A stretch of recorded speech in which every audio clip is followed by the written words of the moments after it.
This is Here's How, Ireland's political, social and current affairs podcast, presented by William Campbell. Thank you for downloading episode 82 of Here's How for the 6th of February 2019. This podcast is a bit different to most of the ones before.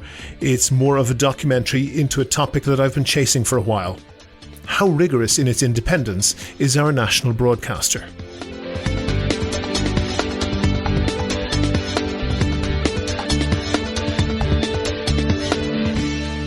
Here's How is Ireland's political, social and current affairs podcast. Make your view heard. Just dial 076 603 5060 and tell the world what you're thinking. Your voicemail may be included in the next podcast. You can find tips on recording your contribution and other ways to contact the show at here'show.ie/call. Coming up on today's podcast. Well, I think it's controversial because I don't think any news organisation should take anything for free. Why? Get me the reason why that's the case. Because it undermines your independence. That's coming up shortly, but first, this podcast takes a lot of research.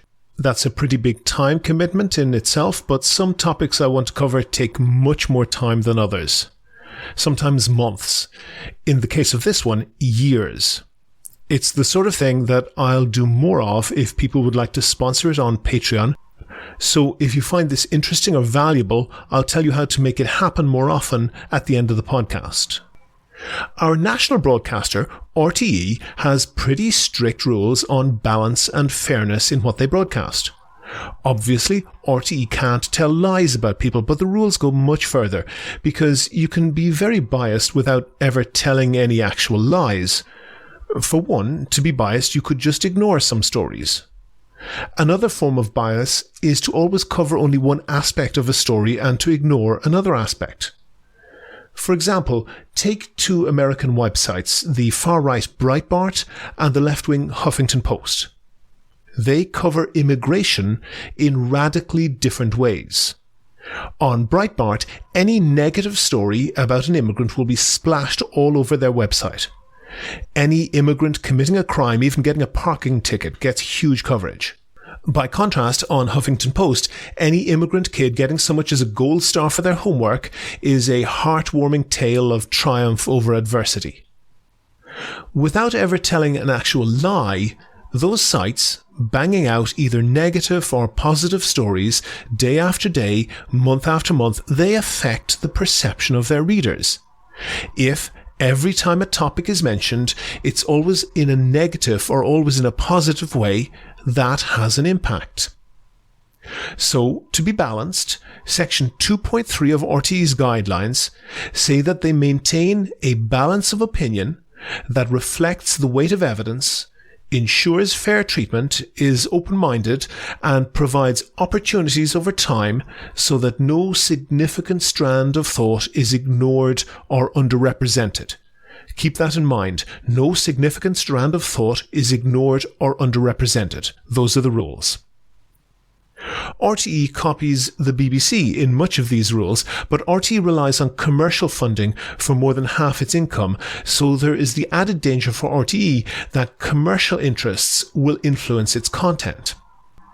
And it has rules to deal with this as well.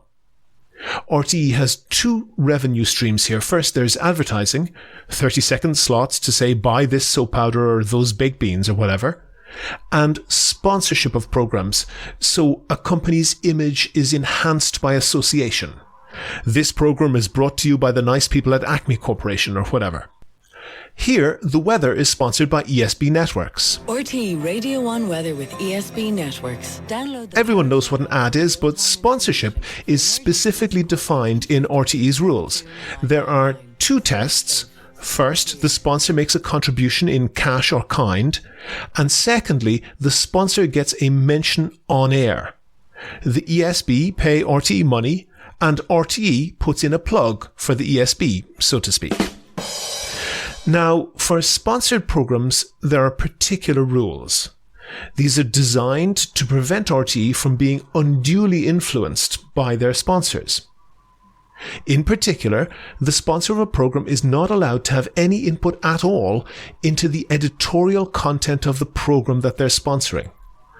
Also, sponsors are not allowed to sponsor a program that could touch on their interests. For example, RTE coverage of the ploughing championships was sponsored by Aldi. But Aldi would not be allowed to sponsor, say, a consumer program that commented on supermarkets. And Aldi is allowed to sponsor the ploughing championships, but a farm equipment manufacturer would not be. The reason for this is twofold. Firstly, even if they don't have any editorial input, it might create the perception that they do, and that would bring RTE into disrepute. But more importantly, if someone working for the sponsored show, a producer or a presenter, if they knew that ultimately their paycheck is being paid by a particular company, that's likely to sit in the back of their mind and subtly influence their decisions. That's why no company can sponsor a program that could touch on their own area of concern, and there's no sponsorship of news and current affairs programs at all, because almost anyone could end up being the subject of news coverage. The issue that I pursued with RTE was AA Roadwatch. The AA is a strange organisation. It was founded in the UK more than 100 years ago, specifically to campaign against speed limits. It was owned by its members until 1999 when it became a public company, and it now has an annual revenue of well over €1 billion.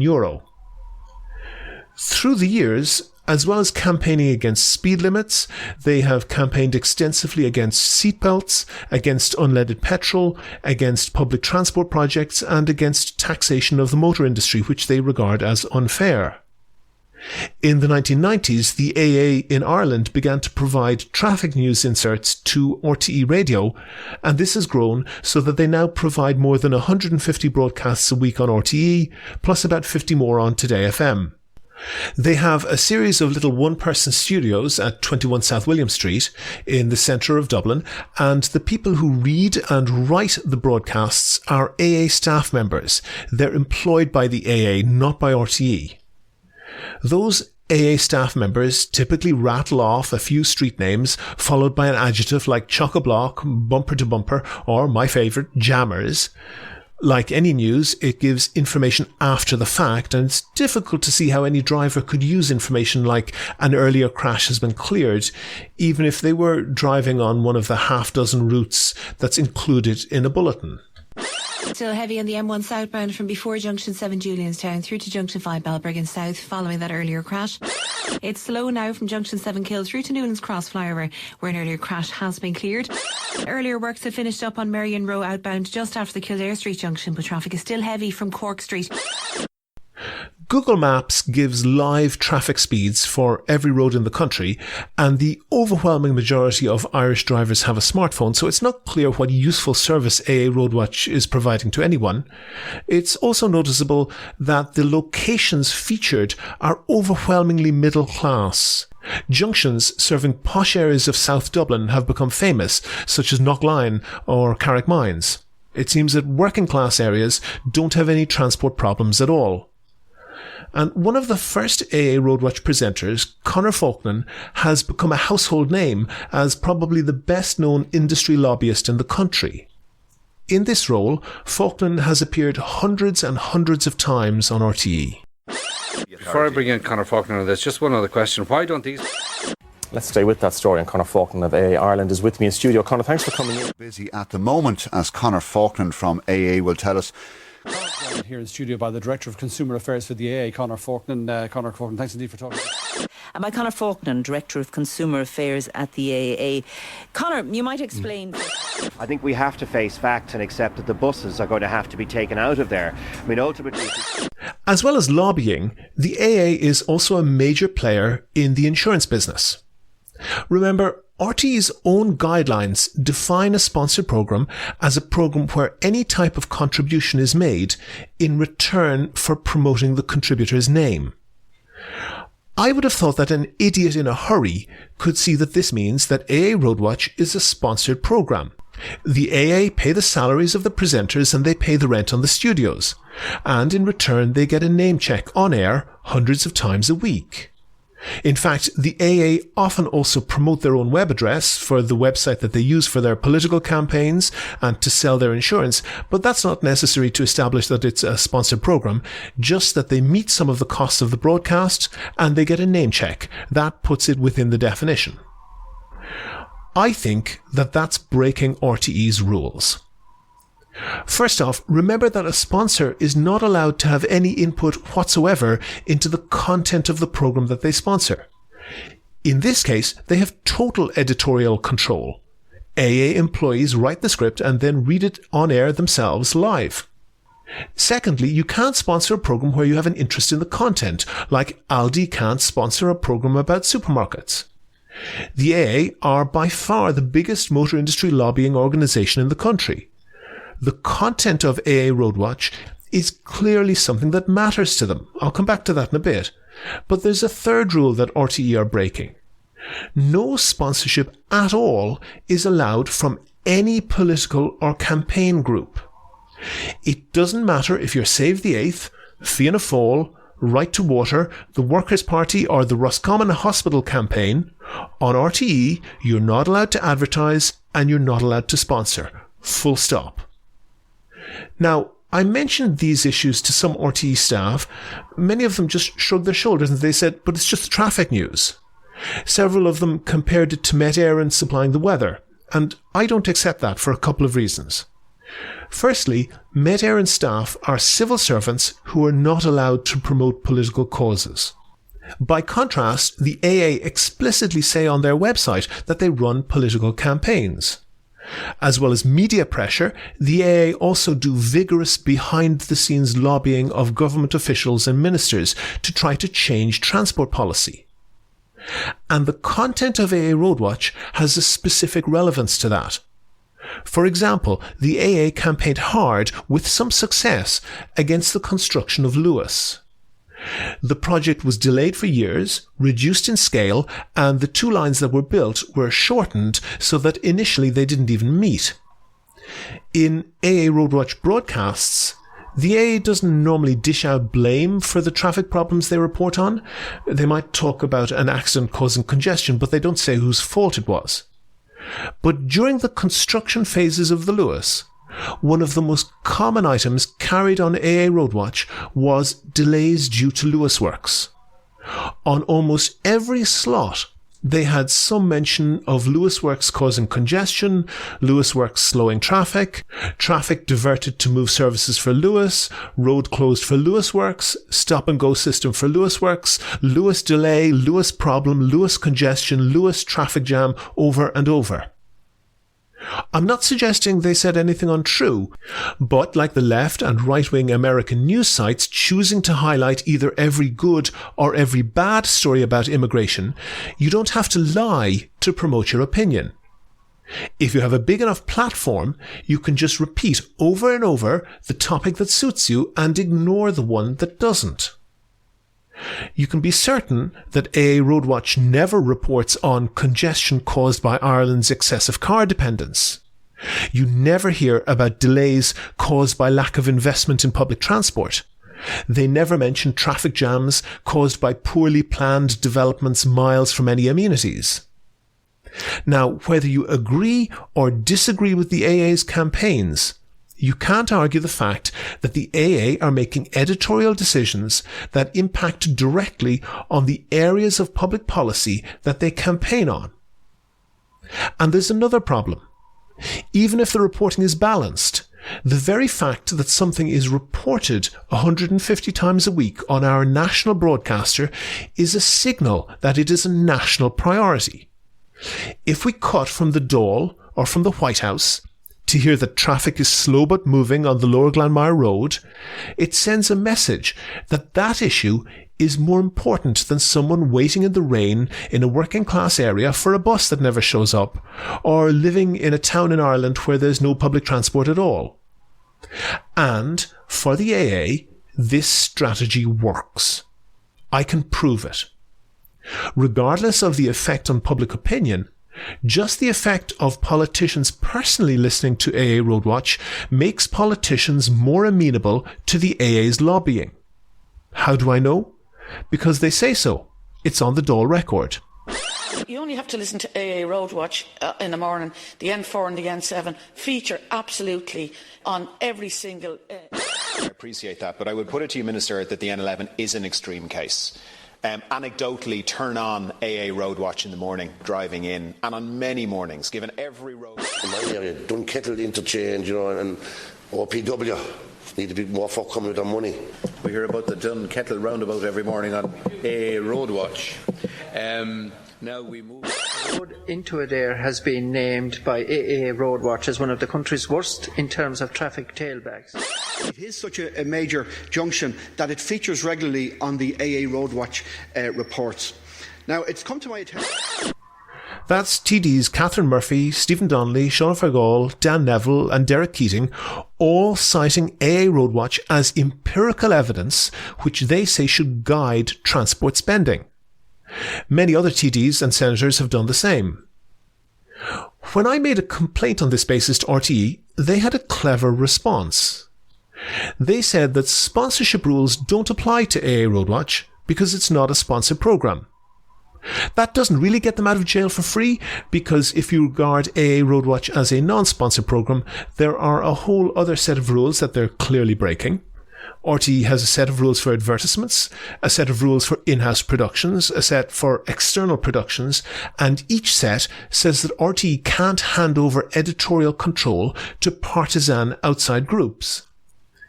But I got to hand it to them, that's a crafty way to get around the rules. If you want to make a complaint, you have to say what rule you're objecting under. But if they won't tell you what set of rules apply, you can't say for sure what rule they're breaking. In most cases, anyway. But there is one cardinal rule that RTE value highly: the independence of their news coverage. They really hate being accused of bias, and for that reason, the rules on news are much stricter. For example, there's no sponsorship at all allowed for news programmes. RTE has allowed the AA to run a coach and four through this rule. For years, guests being interviewed on Morning Ireland, on Drive Time and other programmes were often announced as talking from the AA Roadwatch studio. Oftentimes, the guest in question was Conor Faulkner himself, but dozens of other guests were directed to the AA building, greeted by AA staff, and seated in one of the little studios where they could put on headphones, hear the RTE presenter, and give their interview down the line. This was a nice little favour from the AA to RTE news programmes, convenient for guests who didn't have to schlep it out to Montrose, and saving RTE the expense of setting up a remote studio of their own.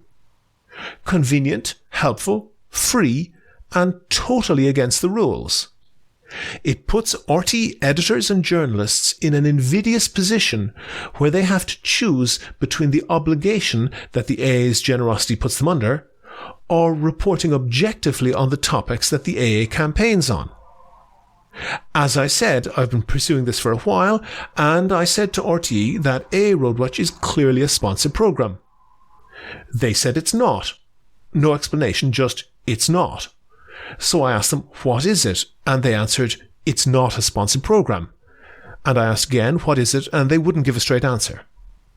So 2.5 years ago, when I had the chance to interview Donal Byrne, a senior news editor at RTE who had worked on Morning Ireland for years, I included this as one of the questions I wanted to ask. Let me move on to one other thing then. What is AA Roadwatch? What is AA Roadwatch? AA Roadwatch, my understanding is it's a service that provides traffic information on radio. Sure, RTE obviously broadcasts programmes, be they in-house or commissioned from independent producers. You know, you can hear advertisements, you can hear sponsored programmes. Which one of those is AA Roadwatch? My understanding is, and by the way, this is not any part of News and Current Affairs, that it's an arrangement between RTE and the AA, but I have no idea what the terms of that agreement are. That does seem very clearly to meet the definition of sponsorship, doesn't it? I think that's something you need to address with RTE corporately. It certainly doesn't apply in News and Current Affairs. On first face, you would have to say that does appear to meet the criteria of being a sponsored programme. I really have no idea what the terms of the agreement are with the AA, so I'm afraid I can't elaborate on that. So no joy there. Although later Donal did say that he would find out who I could get an answer from in RTE Corporate. I emailed him several times after the podcast. Unfortunately, he never replied. So I went back to Karina Ryan. She was the RTE PR contact who had set up the interview with Donal in the first place, and I asked if she could help.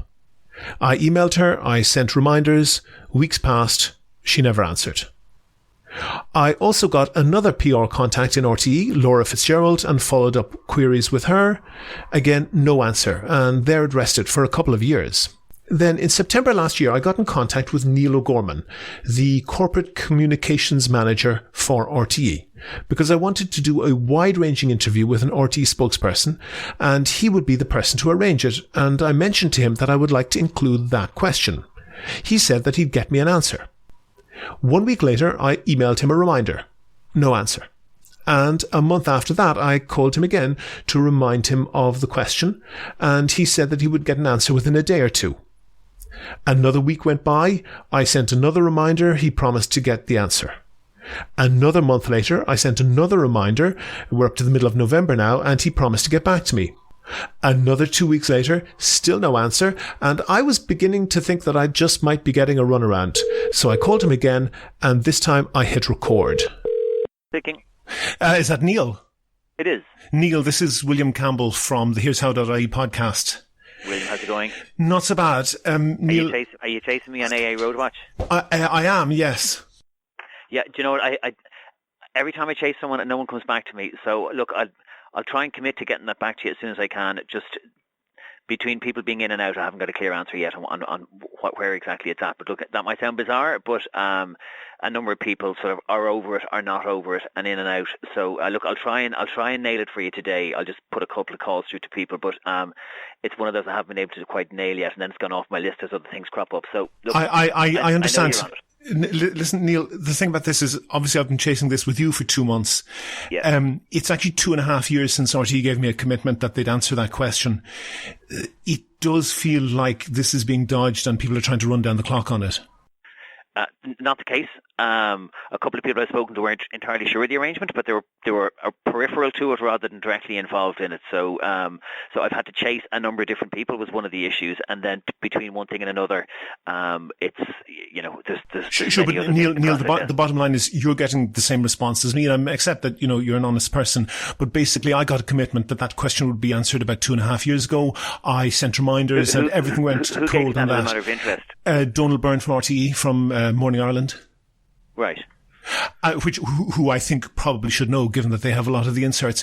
But look, Neil, the bottom line on this is that, the RTE sponsorship guidelines say that sponsorship is a relationship whereby somebody gets their name mentioned in return for providing resources for the programme. This is blindingly obviously a sponsored programme. RTE are breaking the law because sponsors are not allowed to have an input into the editorial content of the programme, and that's why you're not getting an answer, isn't it? That's a massive claim. So if that's actually, it's incorrect also, but if that's the claim, and it's good that you'd be upfront about that now. I'm absolutely upfront about it, as I was with Donal. Well, but you weren't with me. So if that's the premise. Well, I referred you to the podcast that he was on.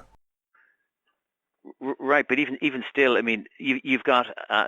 Who just as a matter of interest, who is the alternative in terms of providing the service that AA Roadwatch provide? That's not relevant at all. The bottom line. Why is it not? Well, first of all, it begs the question whether a service is being provided and to whom it's being provided and whether it's necessary for the listeners. So traffic updates from across the country provided to people in cars and getting into cars and people using our roads isn't a service. Well, first of all, you get a couple of street names rattled off with adjectives like jammers or chock-a-block after them. It's not clear to me how that's useful to anybody other than the AA. But the bottom line is that's not averted to in the sponsorship guidelines. Sponsorship guidelines say that sponsorship is any relationship whereby a company gets its product named in return for consideration, and that's what's happening here. That's what you maintain. Absolutely, is yeah. happening here. So Well, are the 8 AA not getting their name check? Of course they are, yeah. And they are providing resources for that. It clearly meets the definition of sponsorship. In the same way, you'd have Met Éireann credited for providing weather forecasts. Met Éireann don't sell insurance. Met Éireann don't run political campaigns. Yeah, of course. But who provides a service in terms of traffic update? It's not relevant. That I'm aware of. You could say who provides insurance. You could say a whole bunch of things. It's not relevant for the very simple reason that it's not mentioned in RT's sponsorship guidelines. So your assumption is that this is a sponsorship. This is an agreed sponsorship arrangement. I'll read you one paragraph. This is from RTE. Sponsorship is a relationship entered into by a broadcaster or program maker, whereby direct or indirect contribution is made to the program in return for promotion of a name, trademark, image, activities, or product. The contribution may be given in the form of direct funding, provision of facilities or services, or the supply of goods or prizes. That both of those conditions are clearly met.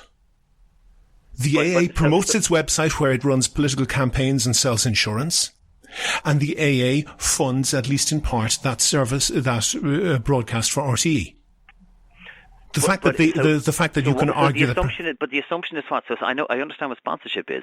I get that we have sponsorships right across. So the assumption is what? So say, for example, we establish there's a sponsorship arrangement in place. I'm not saying there is. So yeah. say for example that's the case. So what's the because the sponsorship rules are crystal clear that, number one, the sponsor can have no editorial input into the program, which you could hardly deny, and number two, the program cannot cover an area, a political area of campaigning in which the sponsor has an interest. Not correct.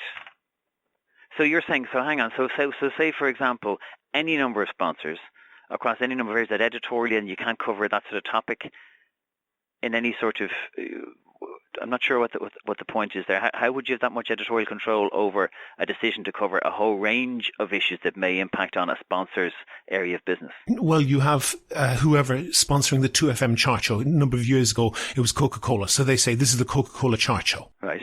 Which is acceptable.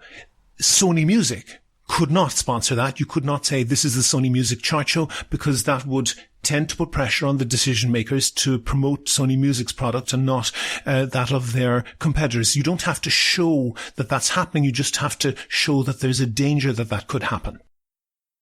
Right, but you're suggesting editorially, given that, by the way, there are... This is traffic and travel, and what the AA does day in, day out is promote the notion of motor travel over and above public transport. That's their job. They actually say it on their website. Yeah, but it's called AA Road. It's Road Watch. So the particular update is on roads. No, they don't. They call it traffic and travel because they're... RTE Radio 1 Traffic and Travel with the all-new... The latest travel news from the AA in Dublin. It's slow inbound from Burda. Call it traffic and travel because they're pretending to be not influencing the content. So is this? So just so I understand sort of the I suppose motive behind the question, is this something that you're concerned about in terms of AA Roadwatch and its position as a company and its political campaigns as you describe them? Well, I'm reporting on it, but yes, in short, and it is clear that a cosy relationship exists between the AA and RTE. If you search for Conor Faulkner's name on news articles on the AA, he's basically never off the air. People who, like the Road Hauliers Association. No. In fact, it's not a matter. In fact, Neil, it's not. In fact, it's not a matter of opinion because I can do that search on Google, and he is mentioned dozens of times more than all other interested parties on that topic combined. Yeah, and for example, but tell me who are the. For example, I've talked to, the Irish Road Hauliers Association have an odd mention, but very rare. I've talked to people in the Irish Cycling Association. They basically say they can't get on air. Nobody will return their calls.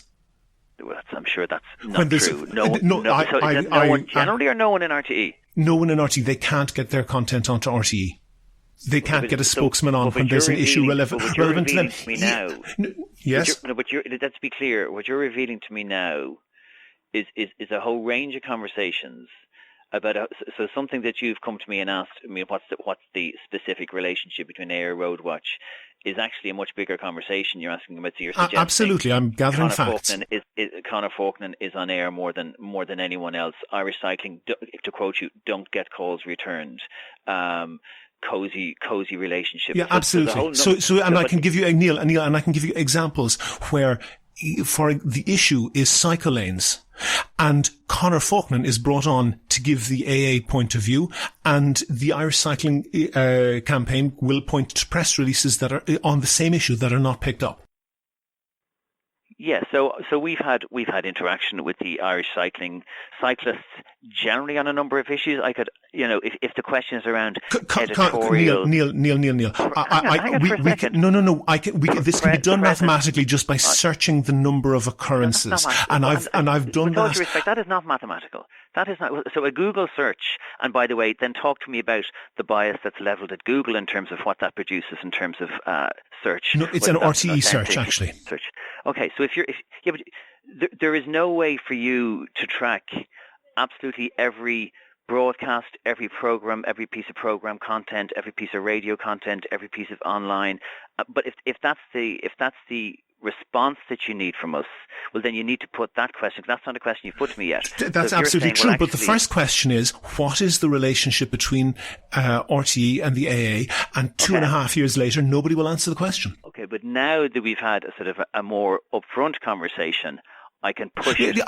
Excuse me, Neil. I resent that. I had this exact conversation with Donald Byrne of Morning Ireland, in whose programme most of these inserts, or a very high number of these inserts happen, and he basically shrugged his shoulders and said, "Nothing to do with me, Gov, but I'll find out for you and get in touch with RTE Corporate." No, but I think with respect, there's a lot of, I suppose, accusations, for want of a better word, in what you're suggesting now.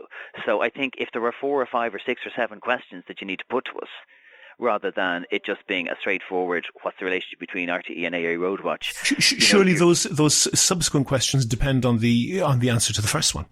No, but you've made a couple there, and it would be wrong to ignore them. Neil, I think you're pretending that I was in some way secretive about this. This is currently on the website. I asked those questions straight up, and that podcast was available to you when I asked the questions of you. That's fine, but in any conversation that I've had with you, that's fair enough. But you nevertheless, it is indicative of the fact that neither you nor I can get a straight answer as to how RTE classifies AA Roadwatch is indicative of the fact that there is something dodgy going on here. Well, you see, so again, you're saying that there is you're giving a statement to me now that there's something dodgy going on here, and I'm saying, well, look, that's, in your opinion, something dodgy. I will actually look into it. I'd be surprised if there's anything dodgy going on. But it isn't an isolated query that you're giving me here. You're also talking to me about AA Roadwatch generally, Conor Faulkner specifically, Irish cyclists and others, and a suggestion that there's some sort of editorial bias as a result of what you classify as a cozy arrangement. I can't attribute motives, but I can observe the facts. And the facts are that when you search the RTE website for quotations of Conor Faulkner on matters of road transport, there are many hundreds. They're counted in the hundreds. When you do the same search and do Irish Cycling Association, you get responses in the dozens. I think actually it was 12 hits there were in total. That's like comparing the Irish Cycling Association versus AA Roadwatch. Yeah, but why is that? But that's like saying, FAI versus IRFU, or any number of comparisons, or Coca-Cola versus Pepsi, or... So in the specific instance where Conor Faulkner is brought on to discuss the issue of cycle lanes, and the Irish Cycling Association, who have issued a press release to the programme that he's on, don't get the call, and don't get a call back. Well, you're saying they don't get a call, that there's no conversation going on, or that yes. What about Road Safety Authority or any number of others that are frequently on the airways to talk about yes, any but number of the Road Safety Authority is a government organisation. The AAA is a campaigning organisation that campaigns in favour of the motor industry and generally against public transport and cycling. And it's also a commercial organisation that's selling insurance. And they have their website. They have listeners referred to their website about 100 times a week on RTE. Right. So if nobody could dispute that constitutes sponsorship when the AA are paying to get their website referred to 100 times a week on RTE. Yeah. So the specific nature of the arrangement, I'll actually know, but in the context of what you've also raised there, because there's a bigger issue, and I'd also like to give my editorial colleagues a chance to sort of give their sort of insights into editorial across those topics. Yeah, look, Neil, I'm not a conspiracy theorist. I don't think that there's somebody cackling and twirling their moustache in RTE. What I think is that the AA is run by very, very smart PR people. Also, you asked about the service. I'm not entirely sure why people who all have their qualifications in PR and none of them have their qualifications in transport economics or anything related to that. I'm not sure how that constitutes a service, but that's a different issue. But I think that they're very smart PR people who've put RTE in a situation of some dependency, and nobody in RTE is cackling and twirling their moustache and saying we're going to do evil things now. What they are normal people who are responding to normal pressures. And if you had the news sponsored by Fianna Fáil, even if you never had any communication or notes from Fianna Fáil on how to present the news, if those journalists knew that their salary was coming from Mount Street, then that would tend to impact their coverage, and that's why that's not allowed. Well, of course, news and current affairs can't be sponsored anyway. That's true, but then the news sponsorship also includes the provision of services such as a free studio in the city centre. A free studio in the city centre? Yes. Right. So you're maintaining then that the free studio in the city centre is what? What's the arrangement you're suggesting there? The AA pays the rent on a building that where RTE uses a studio to interview people from the city centre. Okay. So and they boasted about it. And they boasted about it for years until people made the point that this was totally illegal. Now they still do it, but they just don't tell anybody. They being AA or they being RTE? RTE News regularly had a line joining us now from the AA studio to discuss XYZ policy is this person. They now say joining us now a little bit coy. They say from a city centre studio.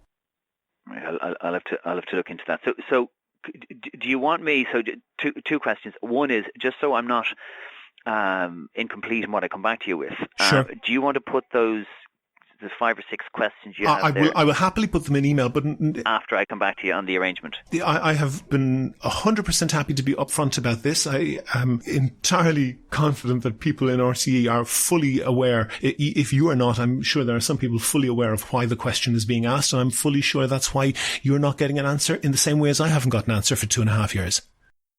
Well, look, I will put that. I've got a meeting with some comms colleagues shortly, where I'll put that on the agenda. And I'll try and nail this for you in one way or the other, because I'd like to nail it anyway. And I would raise the point that I have been waiting for really quite a long time to speak to someone. RTE receives hundreds of millions of euro of both licensed PR funds and from selling advertising on the public airwaves.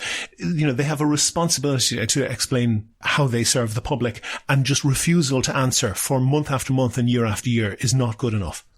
Yeah, no, and I would accept that from your perspective. What I'd be saying to you is that there are numerous queries of all sorts that come across, and it's not that I haven't tried to answer at this end. I would just say that a million other things have. I accept that there's a queue there. I don't accept that queue is 2.5 years long. No, I would agree on that. So look, I haven't talked to you for 2.5 years. I will get to the top of this or the bottom of it either way in the next day or so. But look, if I find anything today, I'll be back to you. I will commit to be back to you in the next day or two. Okay, that's fair enough. Yeah. And look, if I hear anything in the meantime, if I can go back to you before then, I will. Okay, thanks for that. Appreciate it. Okay, have a good day. Bye-bye. So that was recorded on the 26th of November.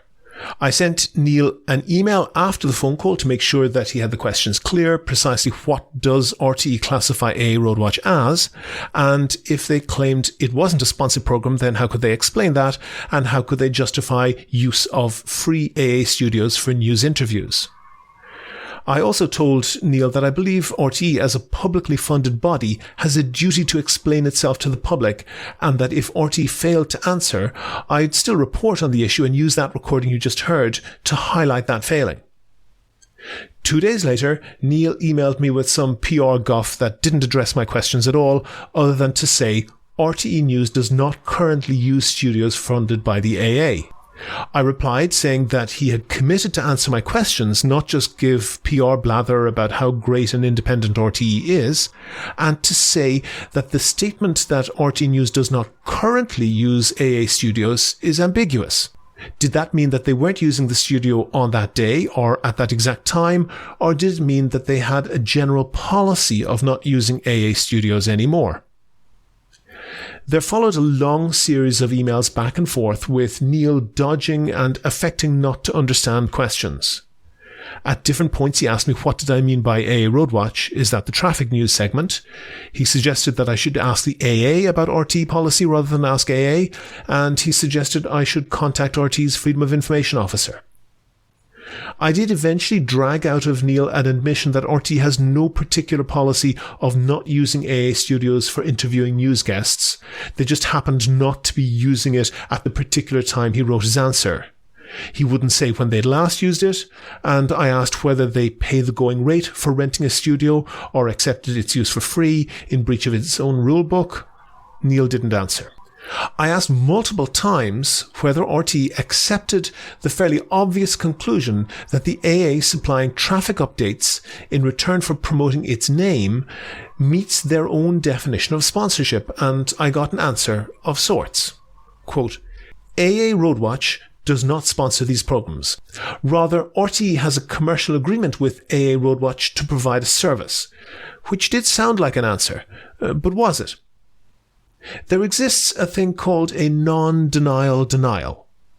That's when someone is asked about something and they give an answer that sounds like a denial, but on close reading actually isn't.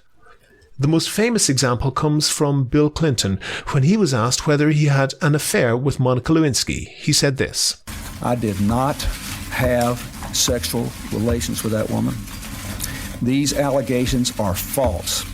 And I need to now go that back sounds to work. very much like he's denying having had an affair, but the deception turns on what exactly is meant by sexual relations. In the US South, that means intercourse, which wasn't exactly what they did. So, although he deliberately gave a totally false impression, he was clever enough to do so without actually telling a lie.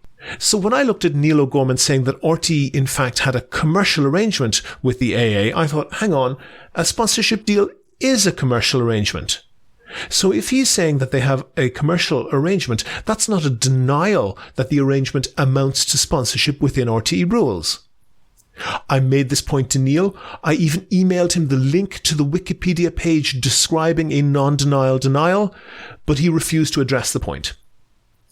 Neil left me with a very bland statement saying, RTE is satisfied that the agreement between RTE and AA Roadwatch for the provision of services, i.e. traffic and travel updates, is fully compliant with Broadcasting Authority regulations. In a moment, I talk about this to an expert on journalistic ethics. Make your view heard. Record your own contribution and email it to podcast@here'show.ie. You can find tips on how to record a good contribution and other ways to contact the podcast at here'show.ie/call. On the line now, I have Dr. Michael Foley. He is the Professor Emeritus at the School of Media at TU Dublin, that's formerly DIT. He's also a member of the National Union of Journalists Ethics Council, and he's been invited by the International Federation of Journalists and UNESCO to write a syllabus on journalism, safety and ethics. Michael, you've been listening to the podcast so far. In general, what's your reaction? Well, I have to say it hadn't occurred to me until I heard the podcast, the position of AA Roadwatch. Having listened, though, it's both intriguing and worrying. RTE as a public service broadcaster has to be, especially today, has to be to the letter, it has to abide to the letter of the law or to regulations, whatever. It must make sure that it is a trusted source of news and current affairs, because obviously with all the questioning of news and current affairs, the issues around fake news, whatever, we've got to have those news outlets that people can turn to and say, yes, I can trust that.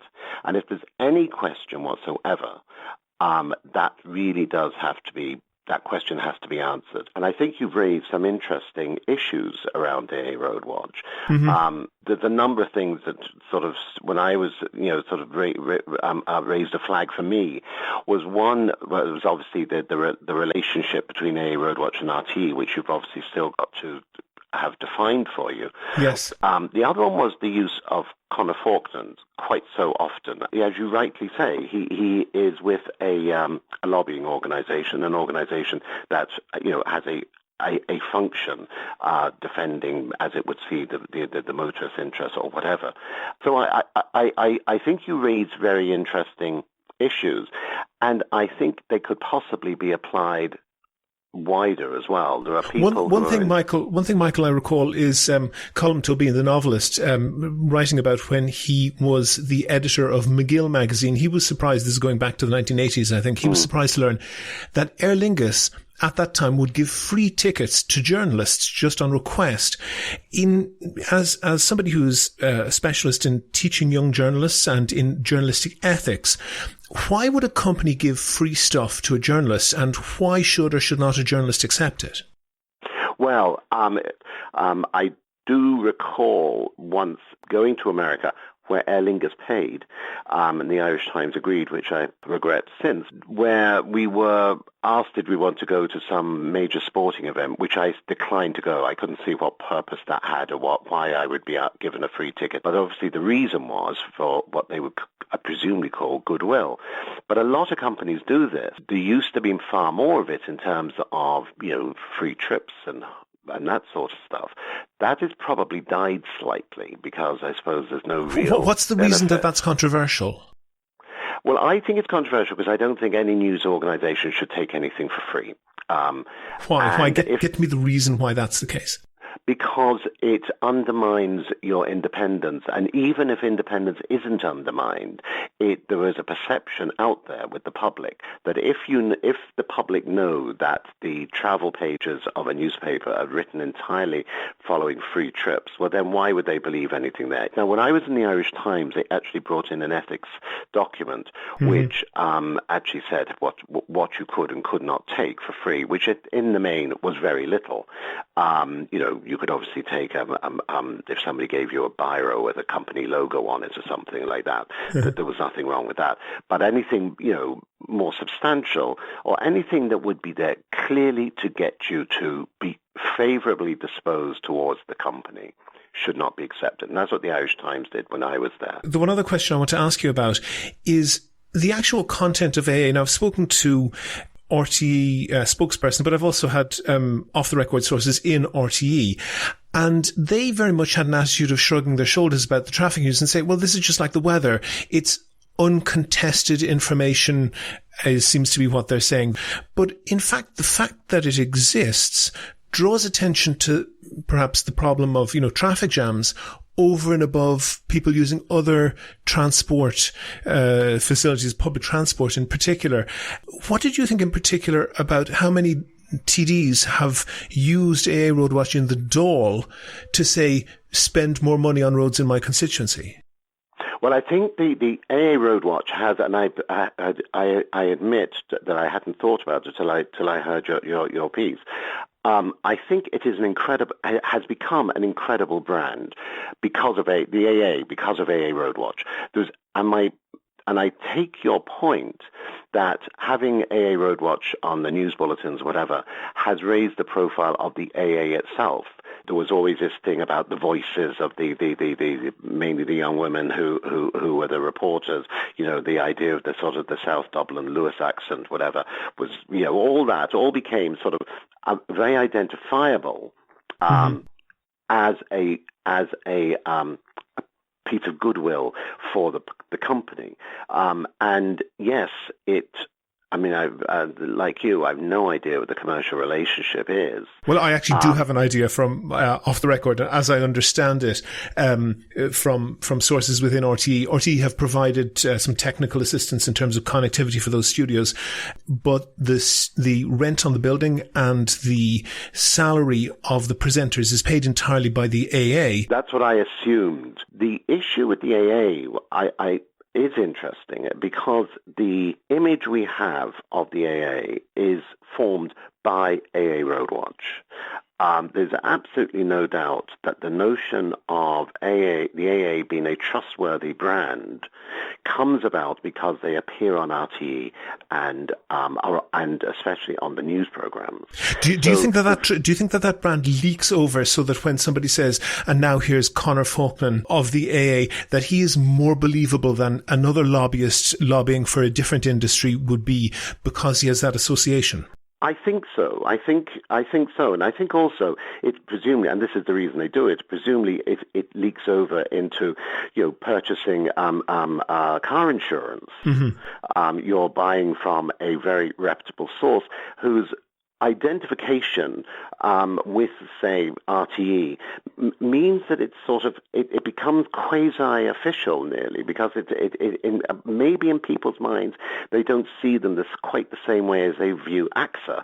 Mm-hmm. That the AA is this thing called AA Roadwatch that appears every morning, while they're driving to work, that somebody comes on the air. It's just simply somebody who sounds like a journalist, although doesn't work for RTE, as we know, but sounds like a journalist. And so there is an authority, I suppose, that goes with the AA Roadwatch, which it gets from its association with RTE, which is the purpose of sponsoring a program. And the AA gets their authority from RTE's news to to what it does, which is to presumably sells car insurance and presumably other products as well. One thing that RTE guidelines say very clearly is that sponsors are not permitted to have any editorial input whatsoever into the programs that they sponsor, and they're not even allowed to sponsor a program at all if the content of that program could touch on their area of operations.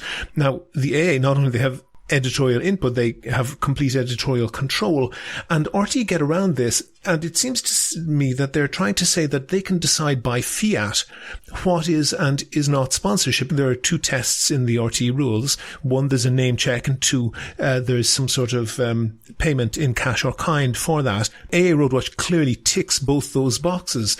What do you think of RTE just saying it's not sponsorship because we say it's not? They have to abide by the rules that are there, which are an interpretation of the Broadcasting Act. What I'm a bit surprised at, in a sense, since listening to your work, is that the Broadcasting Authority haven't had a word with them about it. Mm-hmm.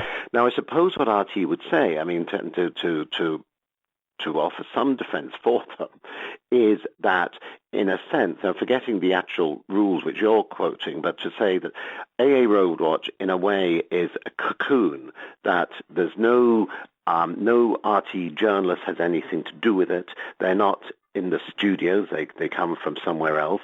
They only talk about what they would see as their area of expertise, and we can argue about that, but I mean, we can just put it for a second, which is conditions on the road, and that they never, ever say anything that might be newsworthy in terms of news and current affairs. So they never tell you why. Dr. Michael Foley, Professor Emeritus at the School of Media at TU Dublin, also a member of the NUJ's Ethics Council. Thank you very much for talking to me. If you liked the Here's How podcast, please rate and review the show on iTunes and other podcast providers. Share it on Facebook and Twitter. Tell your friends. But most of all, make your views heard. Call us on 076 603 5060. As I mentioned, this type of podcast takes much more work than normal, and even the normal ones are quite a big time commitment. If you'd like to hear more podcasts from me and more investigations into the institutions of Irish life, I'd certainly love to do them, and I could devote more time to them if I got them sponsored. I have a page on Patreon that allows ordinary listeners to sponsor each podcast for $1 or $2, whatever you want. So if you think that it's valuable, please do that and share the podcast to your friends so they can do the same. Go to the website for sources and references for the show. And while you're there, you can also like the show on Facebook. You can follow @Here'sHowPodcast on Twitter and get in touch with me if you can suggest a guest or a topic for a future show. Also, you can find out how to subscribe to the podcast for free on your computer, on your phone, or by email. All that, including my Patreon link, are at www.here'show.ie. The Here's How podcast is produced and presented by me, William Campbell. Thank you for listening.